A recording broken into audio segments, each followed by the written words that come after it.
Well, boys, looks like you started the fun without me. You're all sick. Every last one of you. We're going to need a bigger gun.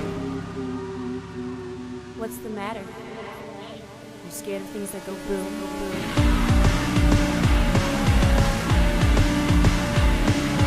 Give me one goddamn reason why I shouldn't blow your goddamn brains all over that goddamn wall. My name is Eric. I am here today with good movie filmmaker enthusiast Michael Kester, and we are going to do two awesome films by awesome directors. Yeah. What are the movies we're doing on the goddamn show today? We're going to do Reservoir Dogs and Desperado. You're goddamn right we're going to do Reservoir Dogs and Desperado, and if you don't like it, you can fucking shut off your Zune is what you can do. So we're well into year 3 now. We're not well into it. This is the first I mean, episode of year 3. Well, one down, 50-something to We're not even down to go. yet. All right, well... The intro literally started all right, probably look, 17 seconds ago. I'm working on it. Oh, we have some things to say about Mr. Rodriguez and Mr. Tarantino, probably in the opposite order. If you don't want to hear those things, and you just want to skip right to the part where we talk about the movies, we have chapters. So you can just skip into that. But before you do, we are going to spoil the movies. We're going to talk about the endings of the movies. We're going to talk about the plot points of the movies. We're going to talk about the trailers, sort of the movies. So if you haven't seen Reservoir Dogs, go see that first. And in the meantime, just skip on over to Desperado.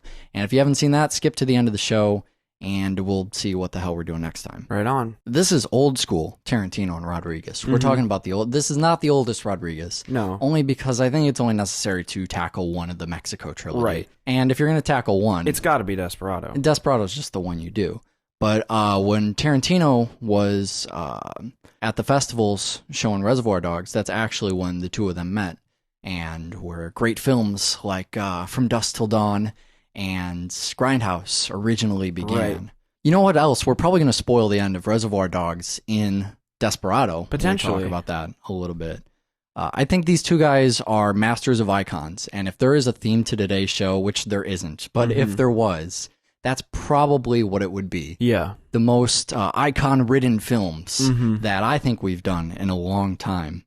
And I'd also want to make sure we get to how Rodriguez fills his movies with icons, because he has a strategy to do that Yeah. I think is pretty cool. Also, everything I know about filmmaking, I learned from Robert Rodriguez. So that's going to be a very packed portion of the show.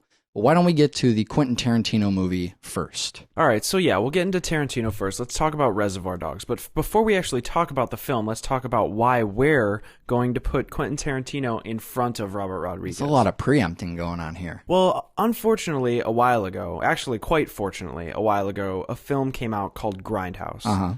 But unfortunately for Grindhouse, they put Planet Terror, which was Rodriguez's portion of the film, First. before Death Proof, Yeah, which was Tarantino's portion of the film. it's true. And poor Death Proof was just overshadowed to no end by Yeah. Planet Terror. Yeah. And it may never, ever regain the footing it may have had if it were released Sure. beforehand. So we're going to sack that experiment. We're going to put Tarantino first, knowing that Desperado is the ride that it is. Yeah. And we'll start with the Tarantino, which, not to say it's bad, but it's dense in a very different way. Yeah, sure. It's dense in a shut the fuck up, everybody's going to be talking for an hour and a half. Yes, yelling. And in Desperado, it's shut the fuck up because there's too many bullets, I Shooting, can't hear you. right. Yeah.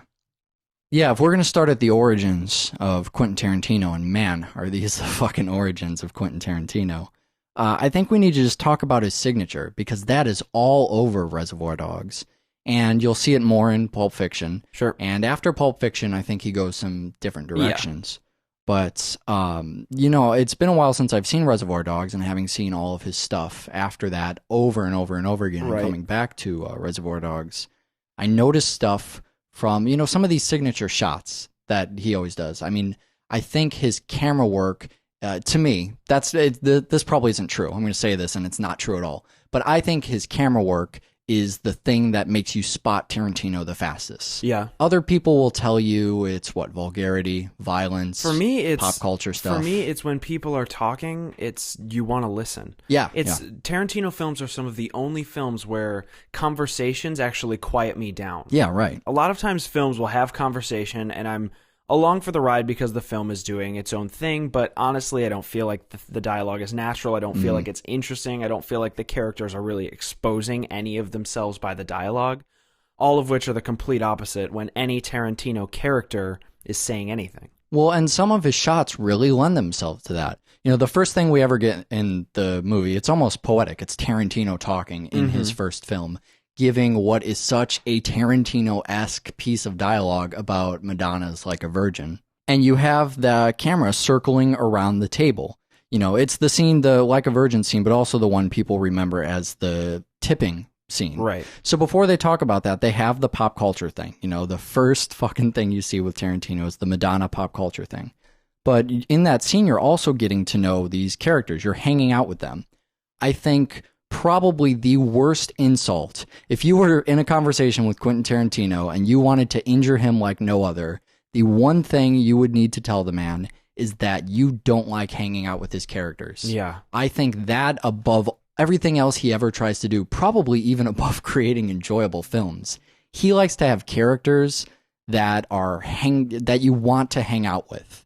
That was the entire premise, really, of Jackie Brown. That's, you know, the one thing I hear him defend Jackie Brown with all the time, which is one of his films that critics really blasted. Tarantino's a guy that is pretty well received by critics on almost all of his stuff.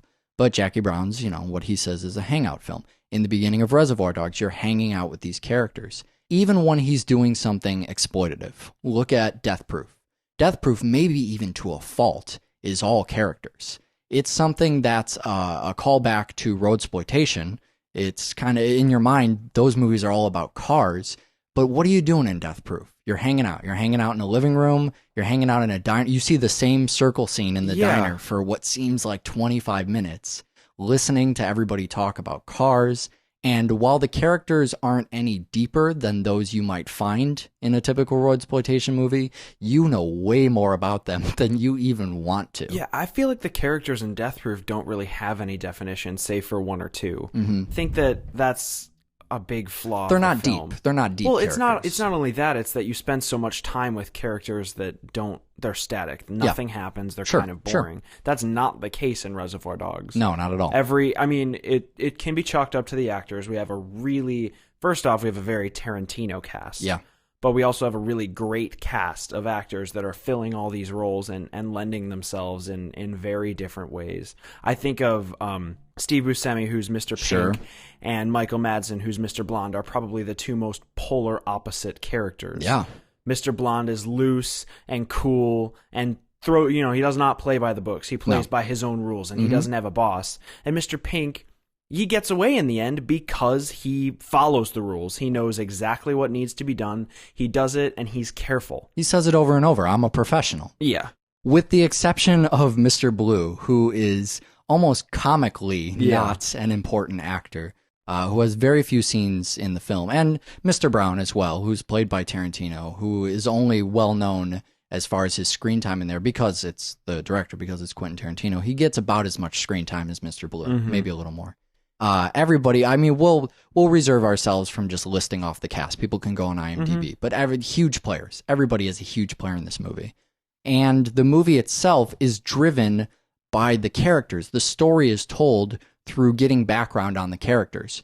You know, they have this classic setup, one that I've told you before I love. Who is the mole? Who is the rat? I don't know why it's always weird rodent references, but it's the same thing, right? Who is the squirrel? Where is the leak, you know? And so in trying to piece together two things, what happened at this central event that they never show you, this heist, and also who is the rat, you want to find out more about the characters' backgrounds.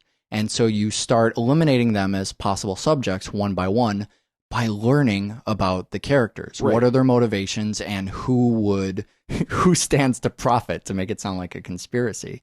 And so you get the title cards. Also something very Tarantino-esque, something he does in almost all of his movies. Pretty sure it's all the films. Yeah, I don't want to say that for sure, but let's say a vast majority of the films. And each title card here is telling you the backstory of a different character.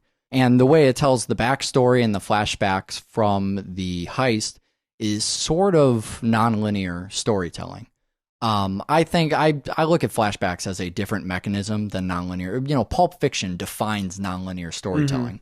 When you think about popular films with nonlinear story, that's the go-to. Yeah. It's the film that inspired so many other films, you know, after it to do that. But Reservoir Dogs did some of that stuff first. and it did it in flashbacks, and that helps you piece together what happened at this event. I think it's very clever, and something that's done again with the briefcase in Pulp Fiction. The whole event that happens, the whole heist, they don't show you the heist. They tell you the heist. Mm-hmm. They describe to you what happens. But it's basically an extreme version of that don't show the monster thing we always talk about. How in horror movies, when something stays hidden in the darkness, your mind makes it way more fucked up than anything they could show you, and more personally appealing to you. Right. So this heist, you're supposed to believe that Mr. Blonde, for instance, went absolutely insane here and shot up everybody and went crazy. That specifically is probably one of the most horrific things imaginable, but if you saw it, it would take so much edge away. Sure, absolutely. I think seeing Mr. White pretend to hold a gun and just saying bang, bang, bang, that is, he says bang and I jump. Yeah. Just because I'm thinking, wow, he shot another one. Yeah. And he shot another one. Yeah. And I'm sure that, seeing Michael Madsen there shooting squibs off of people's heads, that wouldn't faze me because I'm jaded. Yeah, right. But in your head, it plays out. See, this is great because you have seen, billions of these horror movies where people are mutilated. So if I were to ask you to go away and write this scene or film this scene, and then somebody who's only seen 6 movies in their whole life to film that scene, assuming that you're both great filmmakers and can do that, you would bring back completely different scenes. You play them out completely differently in your mind. But to both of you, it's the most horrific scene that you could possibly think of. So they're clever in not showing you that, and that also helps because you don't know if you can believe these characters. You're trying to figure out the entire movie until the reveal, who do you believe? And so Mr. White says that Mr. Blonde was just killing people one after another, and Mr. Blonde admits to that. But as Mr. Pink says, he seems pretty collected right now. He seems pretty together, almost too much together. He is just way too cool for the situation that's going on right now. He should be a little more panicked. So we're wondering what the character is capable of. And that brings us up to the scene, which I think is one of the most memorable Tarantino scenes, probably the most memorable from the film. You know exactly the scene I'm talking about. Right. It's the scene where We're Stuck in the Middle comes on the radio. K-Billy's Super Sounds of the 70s. Something that's haunting the characters. They talk about it in the intro. It's playing everywhere in the world. It just holds the world together. And Mr. Blonde kind of dances over to the captive police officer and cuts him up a little bit, and then ultimately removes his ear, which again is done in a don't show the monster fashion. However, I would argue that I think now, maybe then it was a different story, but now I think a graphic ear slicing could probably be done very beautifully. It's something that made Tarantino really love Eli Roth back in the Hostel days. Right. Seeing that kind of gore. I mean, not to say that he didn't show that because he couldn't create it. Right. But the image that he had in his mind was probably something akin to what Eli Roth does. I think it's a really clever scene in that the camera pans away from the worst part, almost as if the movie cannot even watch itself. It is so disgusted and horrified, even the camera cringes and turns to the side, building on, just a more specific version of the thing we've been talking about. Right. And just when you think that scene cannot get any harsher, any more, they bring in the gasoline. Right. He's dousing this guy, what's going to come, all the while still maintaining that kind of cool. It doesn't really snap on him, although he is being psychotic in what he's literally doing. And that's when you get the reveal, and what I'm going to say is one of the best reveals of all time. It comes with the gunshots, immediate pan over to Mr. Orange, and without even, needing an explanation, right there it's been exposed. And so you have that story of Mr. Orange. You have the retelling of that stuff, and that's another very Tarantino scene, just in reconstructing that anecdote. It's kind of a way that the film can take Mr. Orange and without painstakingly displaying how he managed to infiltrate this group, it takes one single action and just shows that action take place partially throughout each step until he's in the group, and you understand, each step of the way. You understand how he got from point A to point B. Yeah, you move through these different phases. I mean, the movie knows at what point to defy the screenwriting technique of it's always better to show than to tell.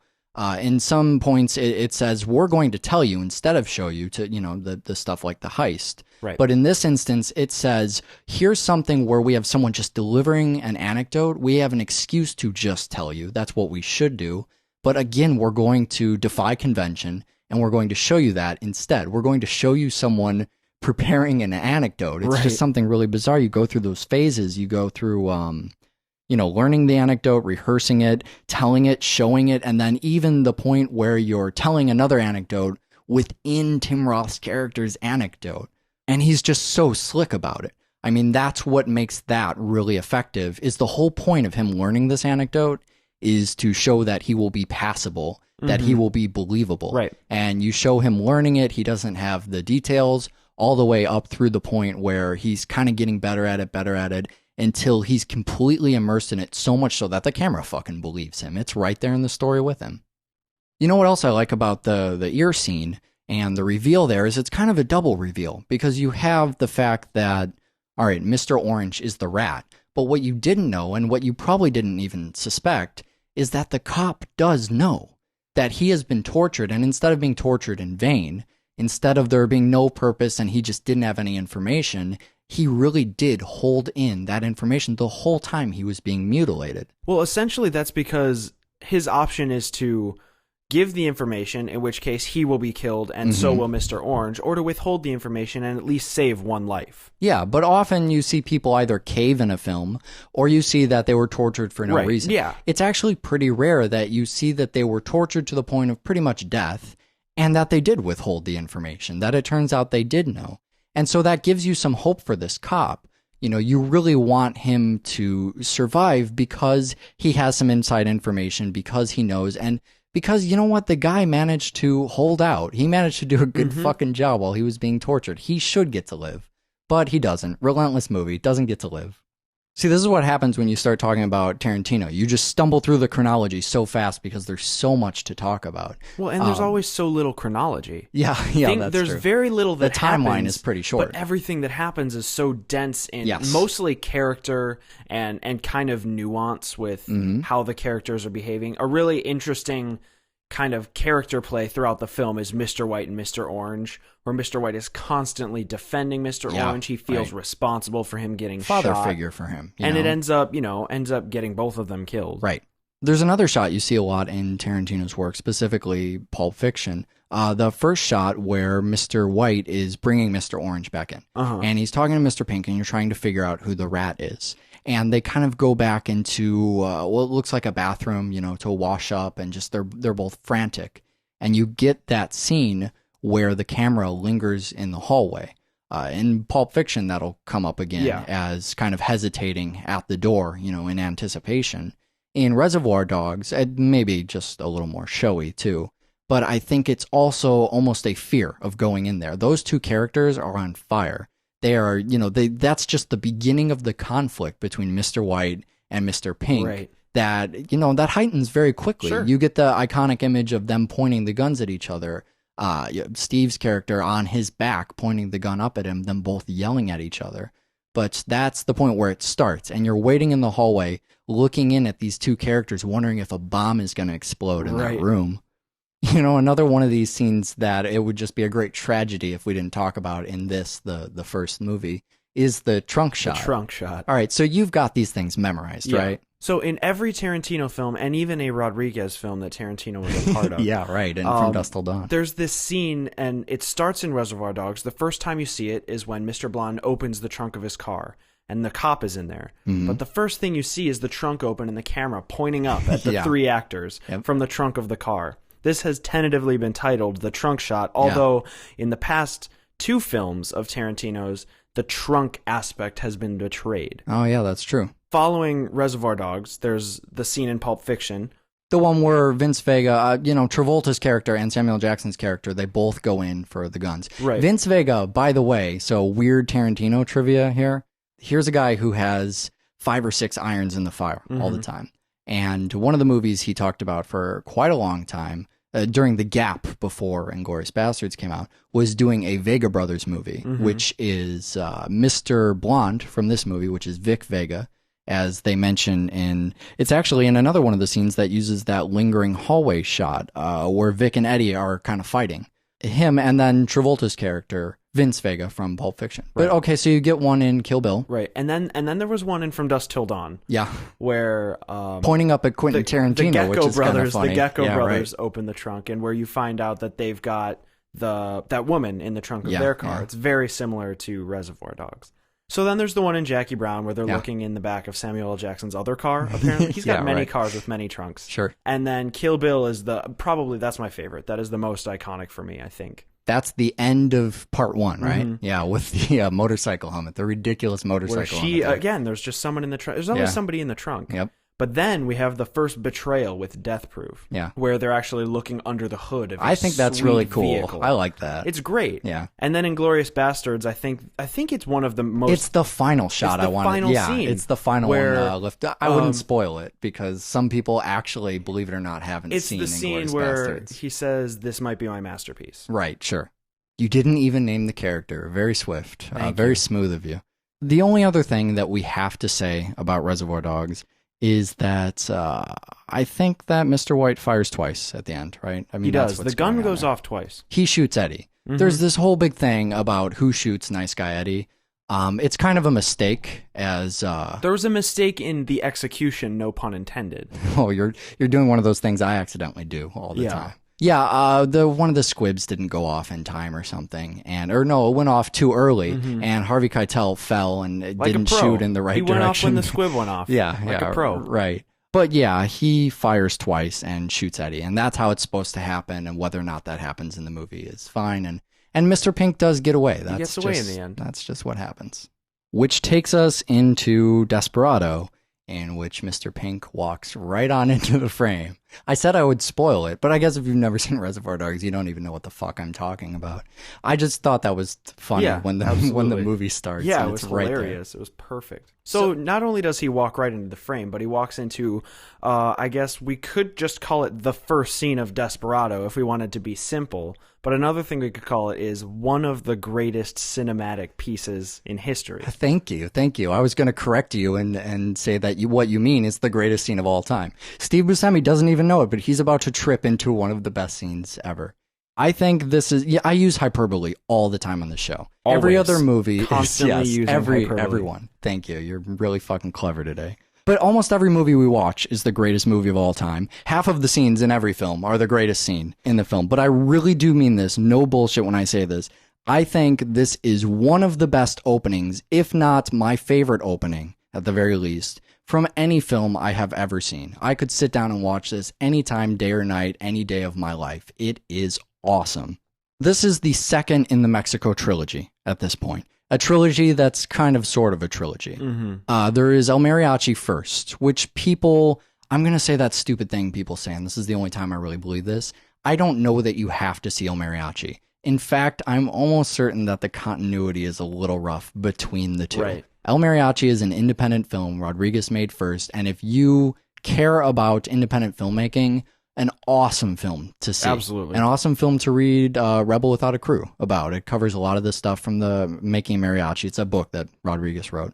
And something to listen to the commentary in the film schools on. But we're not really going to touch on that. I just want to talk specifically about Desperado.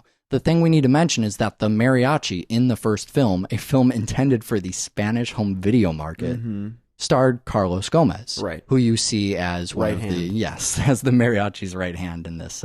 Not literally his right hand, although his right hand is damaged and he may need help. I think that's his left hand. It's his right hand.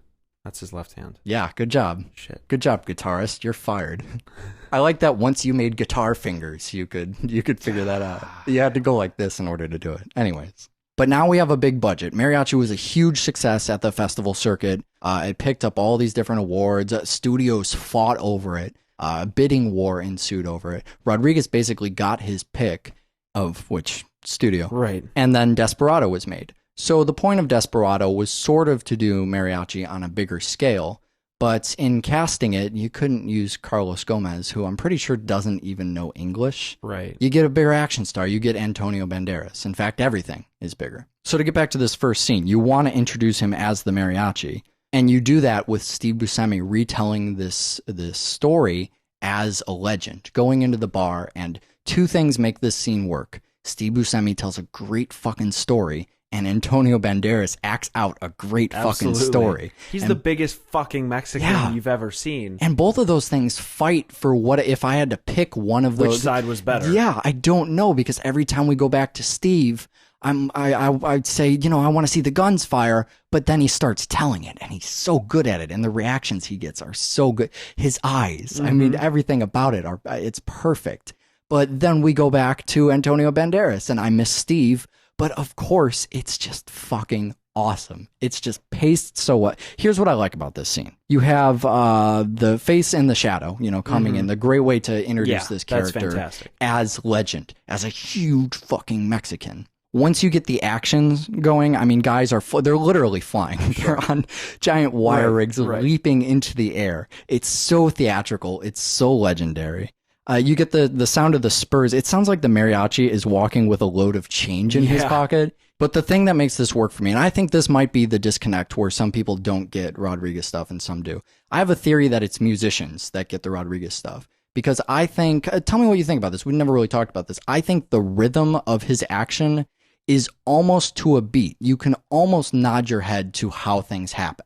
You know, on each beat, he is picking up a new gun. He has this, it's almost like a short Tommy gun. Right. And then he's got the Desert Eagle and the sawed-off shotgun. And it's just pick up a gun, it flies in the air, it nails in his hand, he shoots a guy, gun flies out, another gun flies up, picks it up, shoots a guy, flies out of his hand, and it's just one after another, and the scenes are just this uniform, beautiful length, just one after another. I feel like it has rhythm as if it were a song. I can see that. I mean, Robert Rodriguez has always, well, not in this movie. Robert Rodriguez eventually started doing all the music. Yeah, that's true too. If you watch a lot of behind the scenes stuff, it's rare that you see him without a guitar in his hand. Yeah, right. He's kind of scoring the film while he's shooting through the camera. Yeah. So no time to waste. That would make absolute perfect sense for the films to be shot in a musical way. Musicians make great editors. We've seen that before on the show when the people who do the music will also edit the film, and the scenes have good rhythm to them.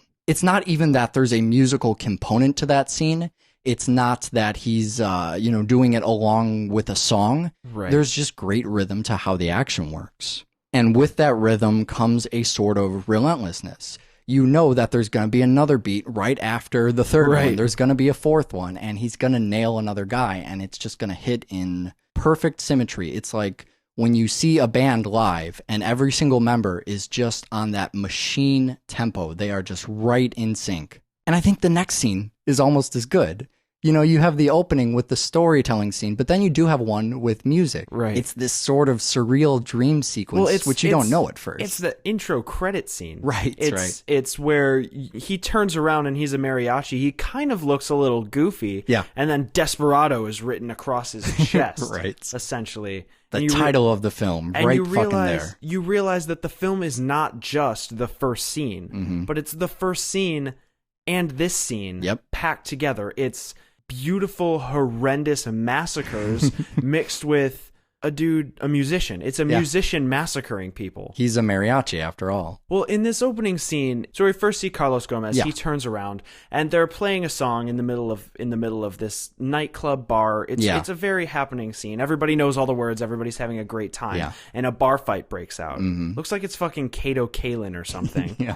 And the mariachi kind of takes a stance on the bar as if he's ready to charge like a fucking bull. Yeah. But instead he cocks his head to get the other guys in on the action, and then the three of them They walk along the in bar. kind of a vanguard formation, just move toward this guy, and there's a 1-2 hit, and he is out. Yeah, the song still plays. Yeah, right on the beat of the song, right? This womanizing douchebag at the bar just smacks him with the neck of the guitar. And the thing I love is that the guy's head whips around, and a stream of blood just squirt, total gratuitous, just as if the guy had sneezed this giant stream of blood out of his mouth, and goes right back into the action, just goes right back into the song. And then the song ends with that surreal moment where nobody claps and everyone stares, and you're thinking to yourself, well, he just hit that guy over there. It's a good song. What's happening? And that's where you get that's where you get all of El Mariachi. Well, yeah, you get Moco coming back, which is cool. Moco, we'll never get a chance to hit on this, but the actor who plays him in the first film and reprises the role briefly in the second film is somebody that Robert Rodriguez met while essentially being a lab rat. He subjected himself to medical testing in order to pay for his films. In fact, when he was shopping mariachi around to different studios, he still had the scars from all of the medical testing. But yeah, that was one of the guys he met there, and he told him, oh, you'd be perfect in my film. But I guess we should talk about budget stuff while we're on that really quick. You know, financing his first film is fantastic, and he only had to raise $7,000 for it, which especially by today's standards seems like nothing to make a film. Right. But when you see mariachi, you understand why it probably only cost $7,000. Although back then, everybody's shooting on film, nobody's shooting on digital. Rodriguez wouldn't even shoot on digital till after Desperado. But when he had the budget for Desperado, and this is the only reason I know money numbers is because I know Rodriguez money numbers, he shot Desperado for $7 million. Now, we've talked briefly about how many $1 million films cost on this show, especially around the time we were doing Repo and a couple of those films. You know, if you're shooting an action movie like this, it's not uncommon to get $70 million, literally 10 times what he's shooting with. And because this guy is an absolute master, the best of the best at doing films on the cheap and still getting great films, getting great action films out of this budget, he was able to keep the budget low, and that's how he gets a lot of these projects done. Projects that would never exist because he couldn't get the studio to finance them. Things we'll definitely cover later, like Sin City or even Grindhouse. A studio would not go for that if it required the kind of budget that a film like that by all rights should require.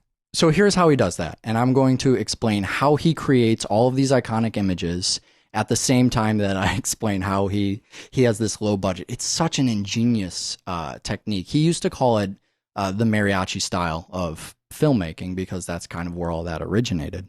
I think of it as the trailer method. Robert Rodriguez sometimes creates, but often just in his head, creates a trailer for what he would like this movie to look like. We're seeing this now with Machete, something that he created a trailer for in Grindhouse, and then said, you know what, I got a lot of film. Maybe I should just make a whole movie out of this.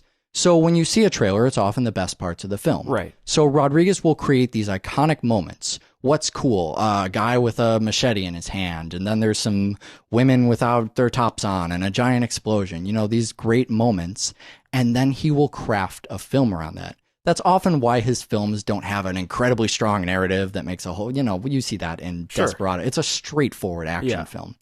But a straightforward action film that gets you from one awesome scene to another, to another, to another until the film is finally over and you're left completely exhausted. Right. And you're just wondering, were those really Salma Hayek's tits? That is what you wonder at the end, don't you?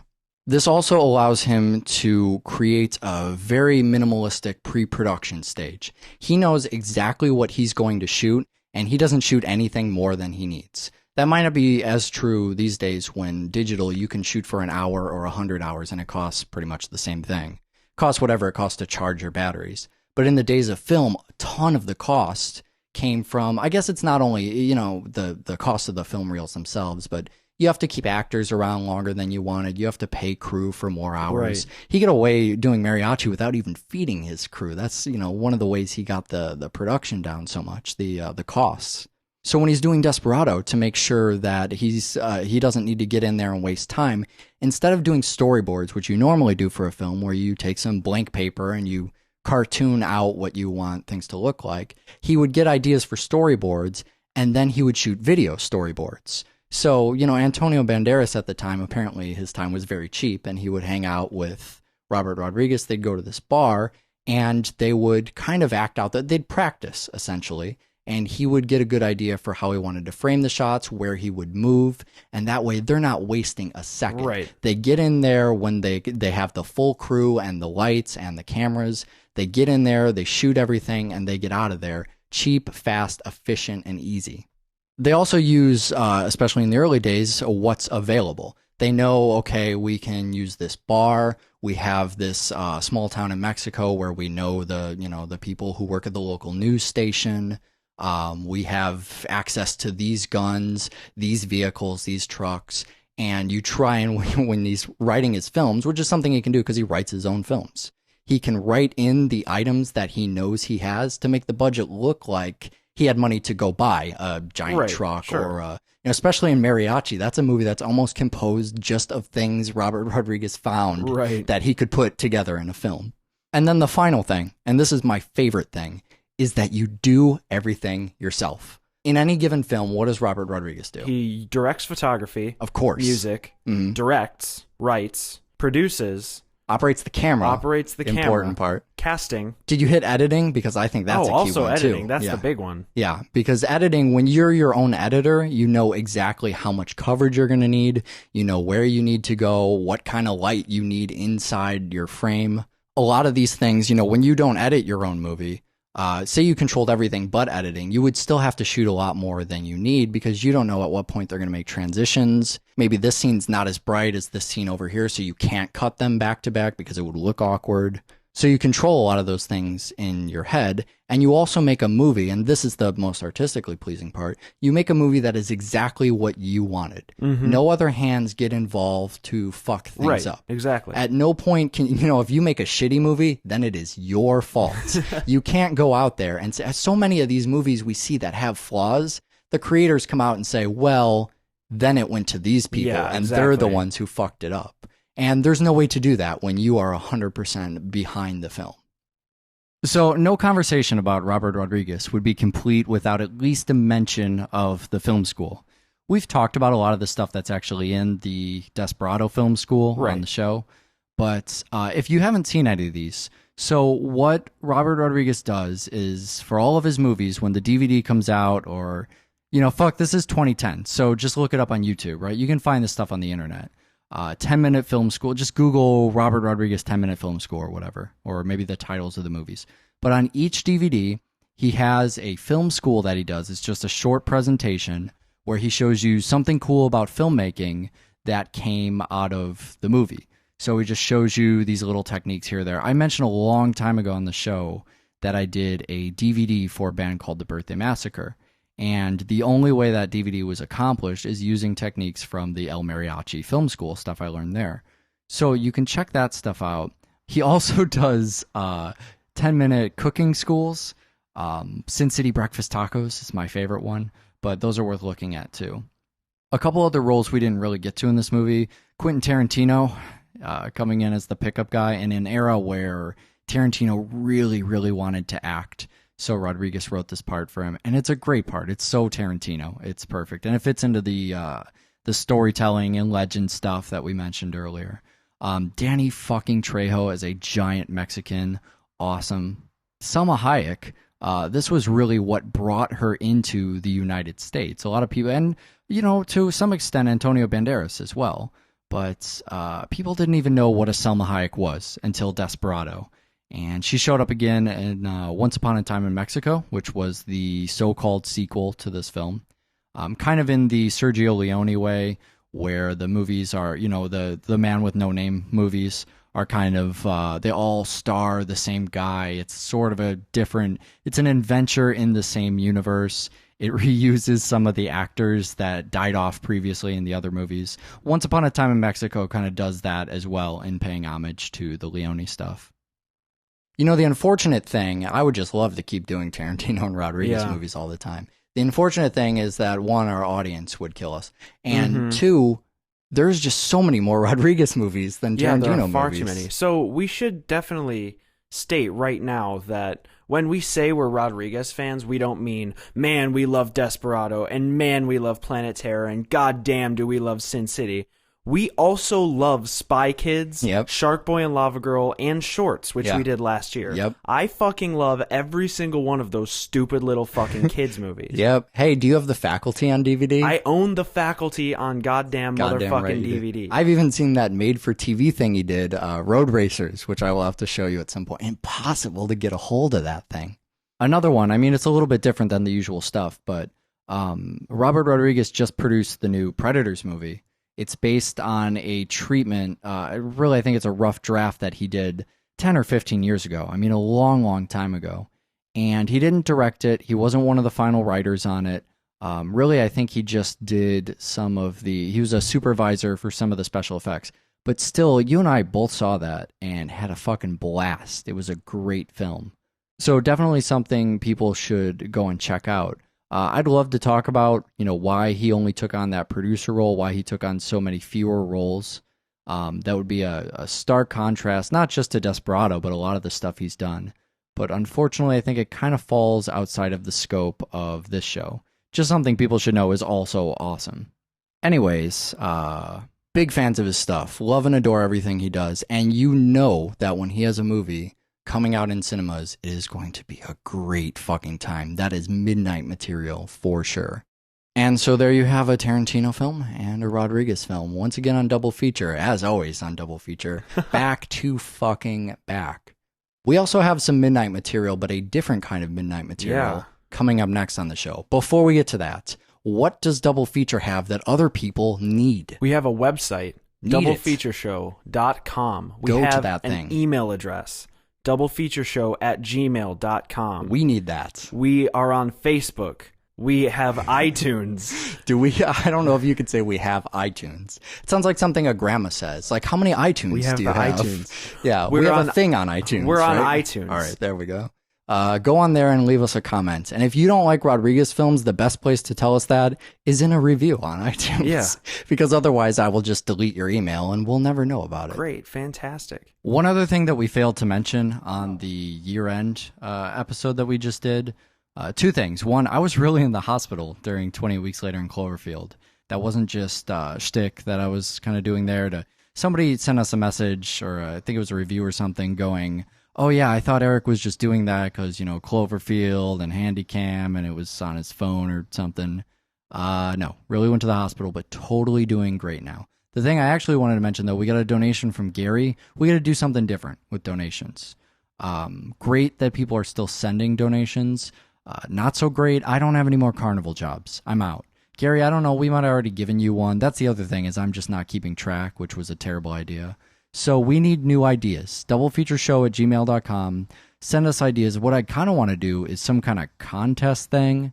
Maybe if you donate, you get a recommendation for a film we should do, or we draw one, or I really have no idea. So one, continue to send donations. Donate.doublefeatureshow.com.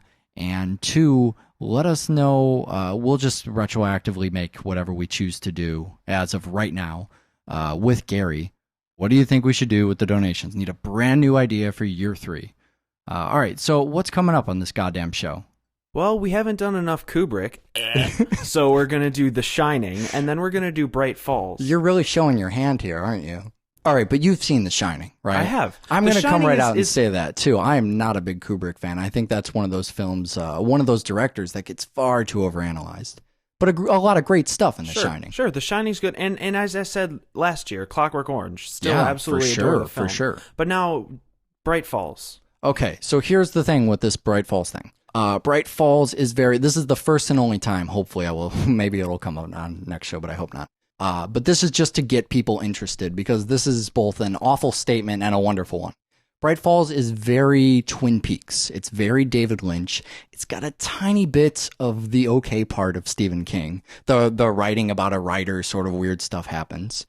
And it's essentially, 30 minutes long or something. That's the best part, is if we're going to do The Shining, we need something that's 30 minutes long. So I thought about doing it with a David Lynch film, but that's just not given. Bright Falls is really fucking cool. And we'll talk about it next time on the show. But I wanted to do it with something that kind of set the tone, but wasn't just, hey, look, David Lynch, and something that's like David Lynch, because I think it's a lot more than that. But it's really fucking screwy, and if you're into the David Lynch stuff, or The Shining maybe, or if you like anything we ever do on the show, you should probably check that out. You can get it for free. It's on brightfalls.blogspot.com, or you can just search for Bright Falls. It'll pop up, and it's done in episodes. It's kind of a little viral thing. So probably one of the shortest things we'll ever do on the show, and no point in not watching it. Sounds confusing as hell. It's going to be a little confusing. Watch more fucking film. Bye.